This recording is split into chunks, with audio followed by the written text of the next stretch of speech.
সবকিছু শুরু হয়েছিল এক অদ্ভুত প্রশ্ন থেকে, কেন মানুষ ভয় পায়, আর সেই ভয়কেই আবার খুঁজে বেড়ায়।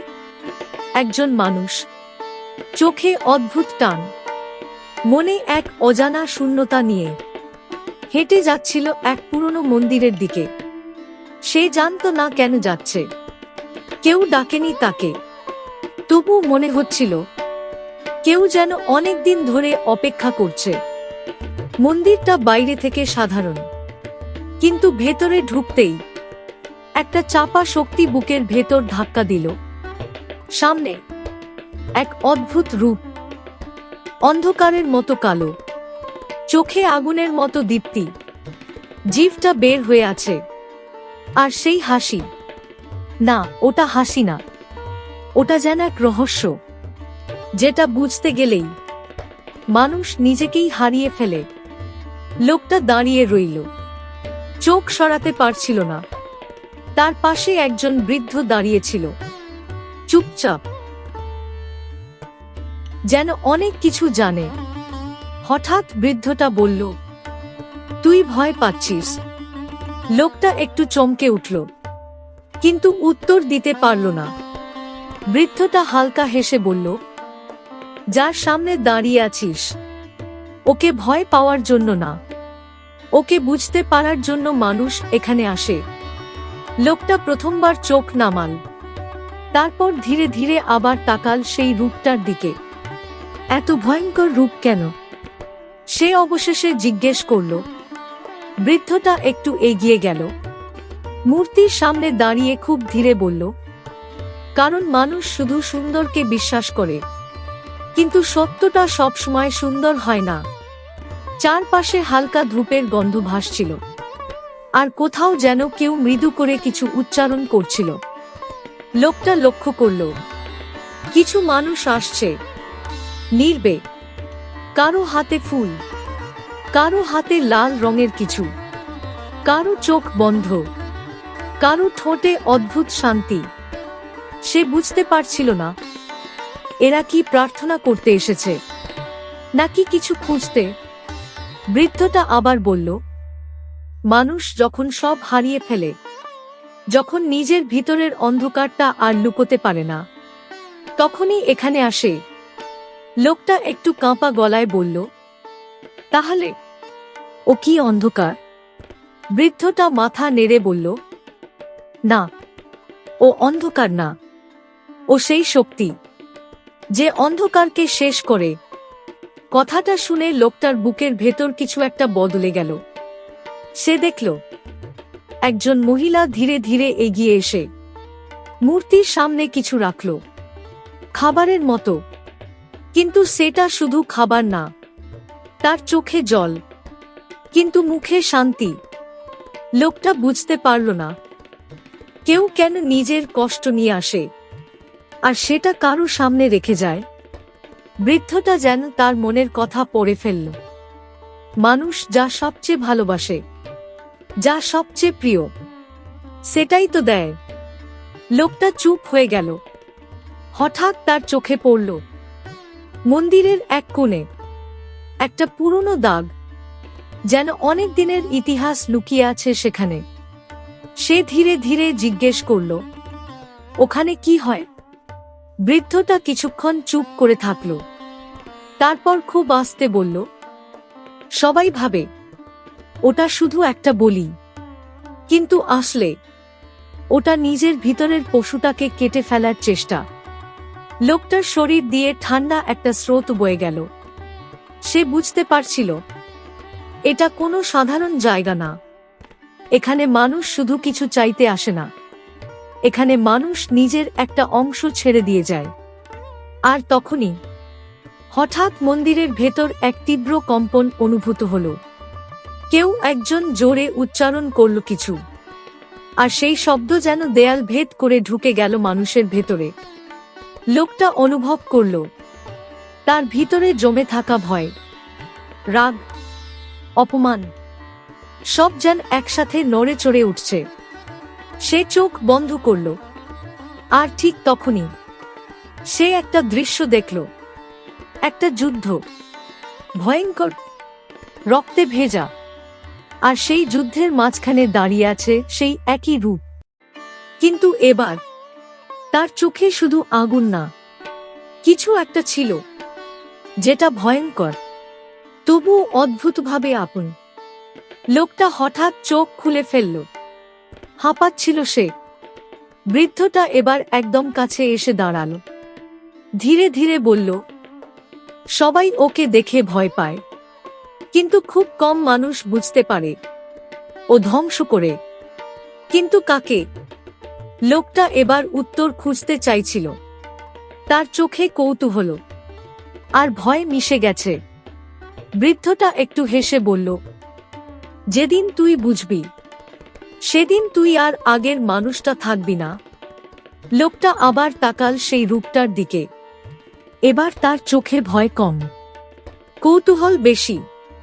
আর ঠিক তখনই মন্দিরের ভেতর আরেকটা ঘটনা ঘটতে শুরু করল, যেটা সবকিছু বদলে দিতে চলেছে। লোকটা এখনো স্থির দাঁড়িয়ে, কিন্তু তার ভেতরটা আগের মতো নেই। কিছু একটা খুলে গেছে, যেন অনেকদিন ধরে আটকে থাকা একটা দরজা হঠাৎ খুলে গেছে। চারপাশে মানুষের ভিড় একটু ঘন হলো, কিন্তু আশ্চর্যভাবে কেউ কারো সাথে কথা বলছে না। সবাই নিজের ভেতরে ডুবে আছে। একজন কিশোর এগিয়ে এলো, তার হাতে ছোট্ট একটা থালা, তাতে কিছু ফল আর লাল রঙের মিষ্টি কিছু। সে খুব ধীরে মূর্তির সামনে রেখে দিল। কোনো শব্দ নেই, কোনো চাওয়া নেই, শুধু একটা অদ্ভুত সমর্পণ। লোকটা তাকিয়ে রইল। এরা কিছু চায় না। সে ফিস করে জিজ্ঞেস করল। বৃদ্ধটা মৃদু হাসল।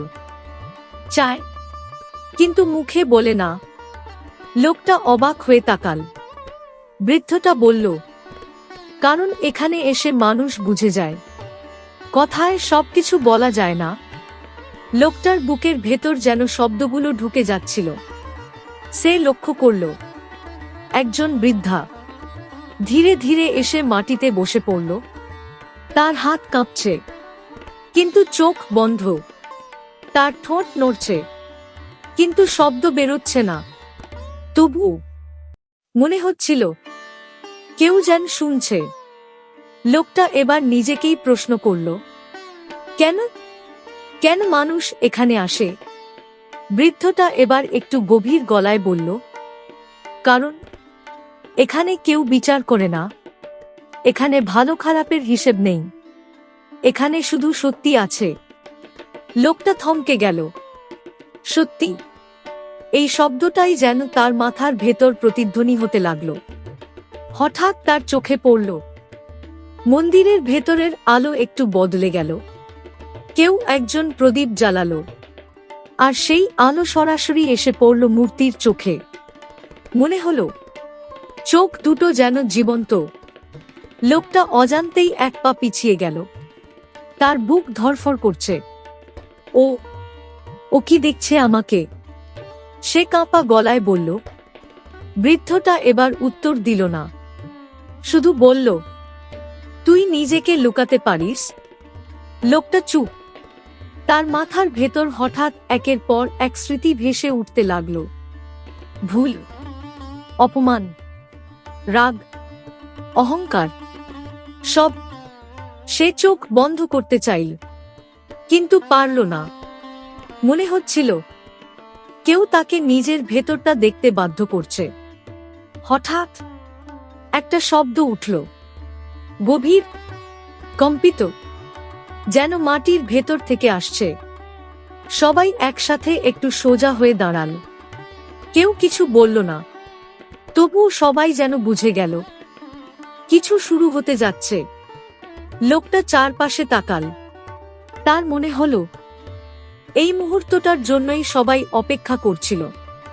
বৃদ্ধটা খুব ধীরে বলল, সব সময় না, কিছু কিছু মুহূর্ত থাকে যখন দরজা একটু বেশি খোলা থাকে। লোকটা বুঝতে পারল না, কিন্তু তার শরীরের প্রতিটা কোষ সেটা অনুভব করছিল।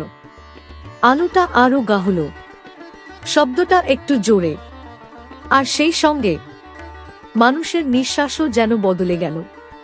একজন মানুষ এগিয়ে এলো, তার হাতে একটা থালা, কিন্তু এবার সেটা আগের মতো না। লোকটার চোখ আটকে গেল সেখানে। তার বুকের ভেতর ধাক্কা লাগলো।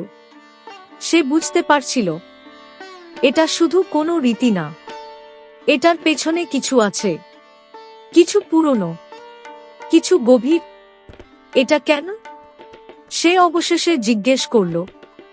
বৃদ্ধটা এবার তার দিকে তাকাল, চোখে এক অদ্ভুত স্থিরতা।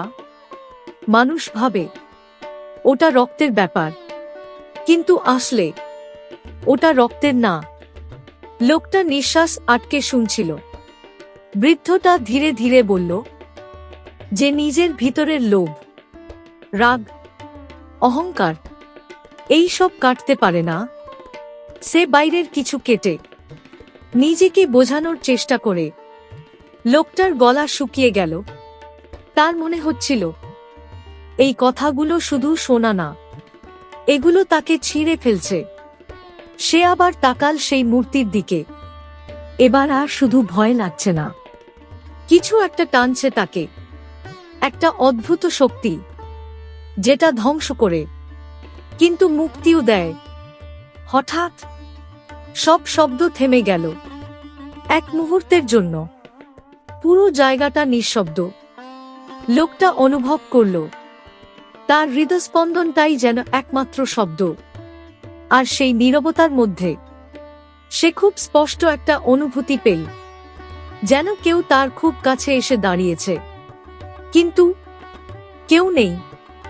সে ধীরে ধীরে ঘুরে দাঁড়াল, আর ঠিক তখনই সে কিছু দেখল, যেটা তার বাস্তব আর কল্পনার মাঝের দেয়ালটা ভেঙে দিল। তার চোখ বড় হয়ে গেল।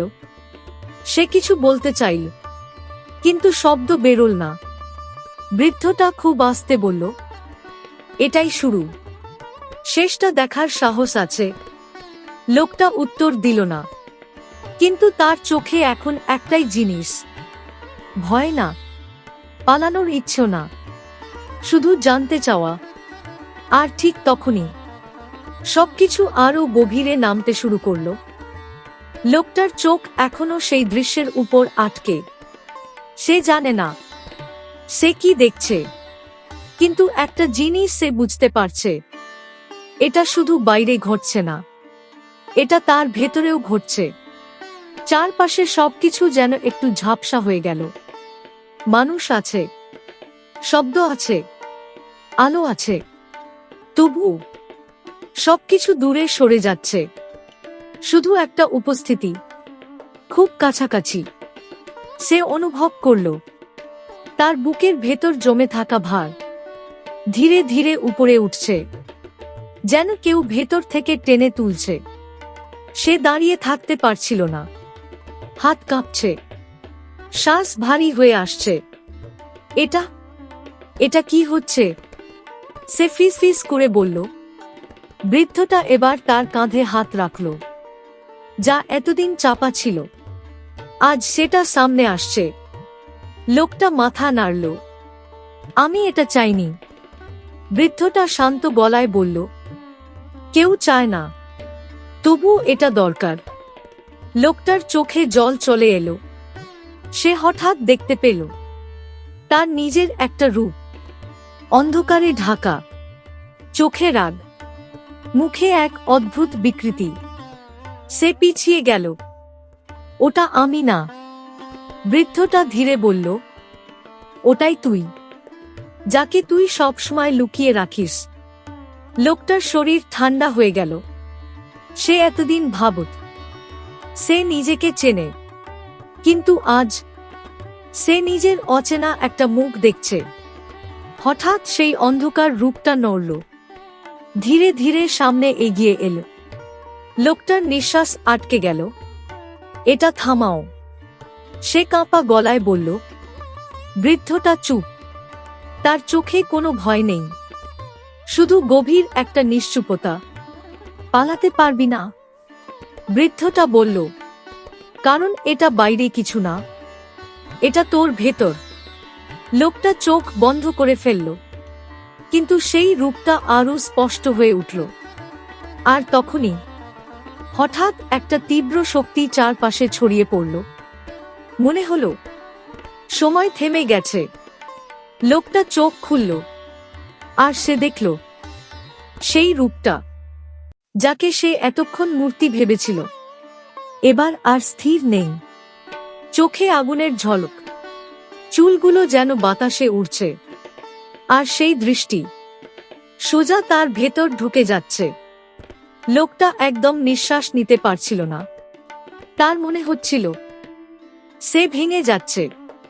তার অহংকার, তার ভয়, তার লুকিয়ে রাখা সবকিছু এক এক করে উঠে আসছে। আর সেই একই শক্তি সবকিছুকে ধীরে ধীরে ছিন্ন করছে। সে চিৎকার করতে চাইল, কিন্তু পারল না, কারণ গভীরে কোথাও সে বুঝতে পারছিল এটা কষ্ট, কিন্তু এই কষ্টের ভেতরেই কিছু একটা মুক্তি আছে। বৃদ্ধটা খুব ধীরে বলল, সবাই ভাবে ও ধ্বংস করে, কিন্তু কেউ দেখে না ও কি বাঁচিয়ে দেয়। লোকটার চোখ দিয়ে জল গড়িয়ে পড়ছিল। সে দেখছিল তার সেই অন্ধকার রূপটা ধীরে ধীরে ভেঙে যাচ্ছে, টুকরো টুকরো হয়ে, আর সেই টুকরোগুলো আলোতে মিশে যাচ্ছে। সে হাঁপাতে হাঁপাতে দাঁড়িয়ে রইল। তার ভেতরটা হালকা, কিন্তু ফাঁকা না, একটা অদ্ভুত শান্তি, যেটা সে আগে কখনো অনুভব করেনি। সে ধীরে ধীরে মূর্তির দিকে তাকাল। এবার তার চোখে ভয় নেই, শুধু একটা গভীর শ্রদ্ধা আর একটা অদ্ভুত বোঝাপড়া। তাই মানুষ এখানে আসে? সে আস্তে বলল। বৃদ্ধটা মাথা নেড়ে বলল, হ্যাঁ, কারণ এখানে তুই নিজের সাথে মিথ্যে বলতে পারিস না। লোকটা চুপ করে রইল। তার মনে হচ্ছিল সে কিছু একটা খুঁজে পেয়েছে, কিন্তু এখনো সবটা না। হঠাৎ তার চোখে পড়ল মন্দিরের এক কোণে কিছু মানুষ বসে আছে, চোখ বন্ধ, ঠোঁটে খুব ধীর একটা ছন্দ। শব্দগুলো স্পষ্ট না, তবু মনে হচ্ছিল সেগুলো কোনো শক্তিকে ডাকছে না, বরং নিজেদের ভেতর কিছু জাগিয়ে তুলছে। লোকটা তাকিয়ে রইল। ওরা কি করছে? সে জিজ্ঞেস করল। বৃদ্ধটা একটু হেসে বলল, যেটা শব্দে বলা যায় না, ওরা সেটা অনুভব করছে। লোকটা ধীরে ধীরে এগিয়ে গেল। তার মনে হচ্ছিল সে এই জায়গা থেকে আর আগের মতো বেরোতে পারবে না, কারণ সে এখন জানে এখানে যা ঘটে সেটা বাইরে নিয়ে যাওয়া যায় না, কিন্তু ভেতরে রেখে দেওয়া যায়। আর ঠিক তখনই বৃদ্ধটা আবার বলল, তুই ভাবছিস সব শেষ? লোকটা তাকাল তার দিকে। বৃদ্ধটার চোখে এক রহস্যময় হাসি। এটা শুধু দরজা খোলার শুরু। ভেতরে যা আছে সেটা এখনো দেখিসনি। লোকটার বুক আবার ধড়ফড় করতে শুরু করল। সে বুঝতে পারছিল এই পথটা সহজ না, কিন্তু এখন সে ফিরতেও পারবে না। আর সেই মুহূর্তে চারপাশের সব আলো ধীরে ধীরে বদলাতে শুরু করল, যেন কিছু একটা আরো গভীর স্তরে নামতে চলেছে।